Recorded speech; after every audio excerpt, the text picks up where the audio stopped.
Kia ora anō tātou. It is my pleasure to welcome you to this recording about the professional growth cycle for teachers with a focus on element C.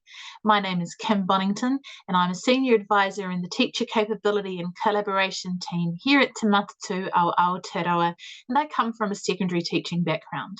This video is one part of an original three-part webinar series where each episode unpacks one element of the professional growth cycle, or PGC. You may wish to view all three episodes or just specific ones that are relevant to you.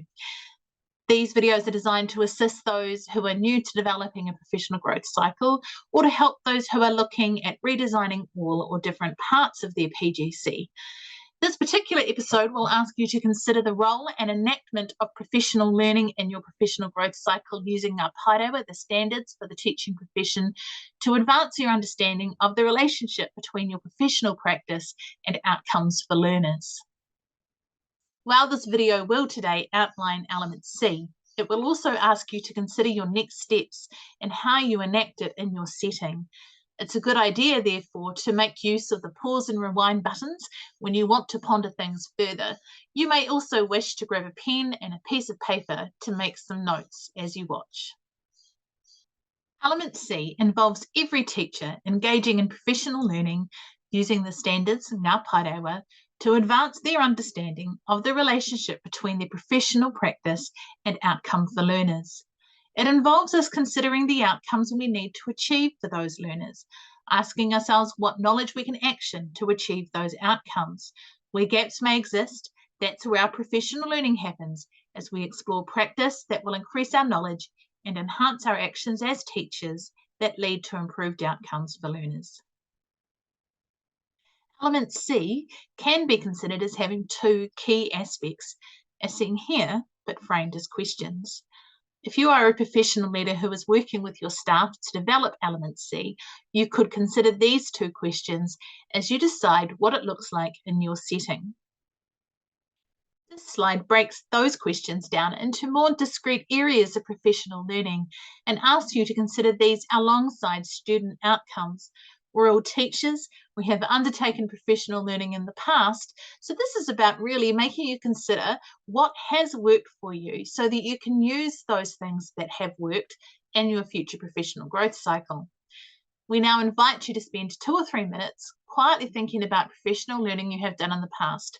Quickly jot down some things that have provided nourishment for your brain, enabled you to grow professionally, and have added value to your practice.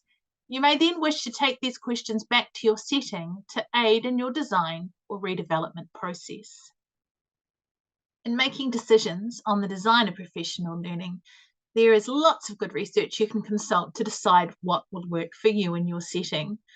The questions you can see on your screen now have used the best evidence synthesis on teacher professional learning and development to delve deeper into the decisions that could be made in PLD design. Have time to think, what research will you use to guide your decisions? Here's some time now to find that research that you've used in the past to guide your professional learning development decisions. You may wish to grab a copy of the best evidence synthesis at this stage and have a reread of what it is that they say is really great practice in terms of professional development. Feel free to rewind the video and pause back on the previous questions if you found them useful. But also remember that there are many other questions that could come from the best evidence synthesis and other questions that you could use to delve into actually how research will be used to inform the design of your professional growth cycle and the professional learning aspect of it. Now that you've thought about potential context, remember that the professional growth cycle is designed collaboratively in settings. You may wish to go through this process and the questions that you've considered with members of your staff or senior leadership team. Maybe certain aspects of it will be useful to decide how element C will operate in your setting. If you have any questions, please feel free to email us at the address that you can see on the screen. You'll get in touch with one of the members of the Teacher Capability and Collaboration team who are available to answer any of your questions. We hope that you have found this video useful in the design of your professional growth cycle. Ka kite anō.